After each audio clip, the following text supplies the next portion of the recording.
Hello friends, welcome to Yas recipes. இன்றைக்கி நம்ம சேனலில் ஒரு சூப்பரான துவையல் ரெசிபி தான் பார்க்க போகிறோம். வீட்டில் தேங்காய் இருந்துச்சுன்னா போதும், டக்குன்னு ஒரு 5 நிமிஷத்தில் அடுப்பில் எதுவும் இல்லாமல் சூப்பராக இந்த துவையல் செஞ்சிடலாம். இது ரைஸோடு சாப்பிட ரொம்ப நல்லாயிருக்கும். வாங்க எப்படி சேர்த்துன்னு பார்க்கலாம். மிக்ஸி ஜாரில் 1 கப் அளவுக்கு துருவின தேங்காய் சேர்த்துக்கோங்க.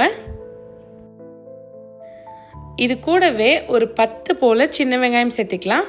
இந்த துவையலுக்கு சின்ன வெங்காயம் சேர்த்திங்கன்னா தான் ரொம்ப டேஸ்ட் சூப்பராக இருக்கும். காரத்துக்கு 2 பச்சை மிளகாய் சேர்த்துக்கோங்க. உங்கள் காரத்துக்கு ஏற்ற அளவுக்கு நீங்கள் கூட்ட குறைவாக சேர்த்துக்கோங்க.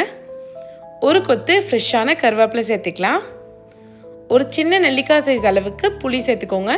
துவையலுக்கு எப்போவுமே காரமும் புளிப்பும் கொஞ்சம் தூக்கலாக இருக்கணும். 1/2 டேபிள் ஸ்பூன் சீரகம் சேர்த்துக்கலாம்.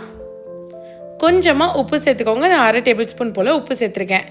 இப்போ இதை மூடி போட்டு தண்ணி எதுவும் சேர்க்காமல் நல்லா குறை நரைச்சி எடுத்துக்கோங்க. அவ்வளோதான். நல்லா உருண்டை பிடிச்சிட்டு சர்வ் பண்ணிங்கன்னா சூப்பரான கொரடா துவையல் ரெடி ஆகிடுச்சு. இந்த துவையல் இட்லி தோசைக்கெல்லாம் சூப்பராக இருக்கும். அதை விட சுட சுட சாதத்துக்கு மேலே இந்த துவையலை வச்சு 1 டேபிள் ஸ்பூன் நெய் போட்டு பரட்டி சாப்பிட்டிங்கன்னா அல்டிமேட்டாக இருக்கும். கண்டிப்பாக ட்ரை பண்ணி பாருங்கள். இந்த மாதிரி நிறைய இன்ட்ரெஸ்டிங்கான ரெசிபிஸ் பார்க்க மறக்காமல் யாஸ் ரெசிபிஸ் சேனலை சப்ஸ்கிரைப் பண்ணிவிடுங்க. தேங்க்ஸ் ஃபார் வாட்சிங்.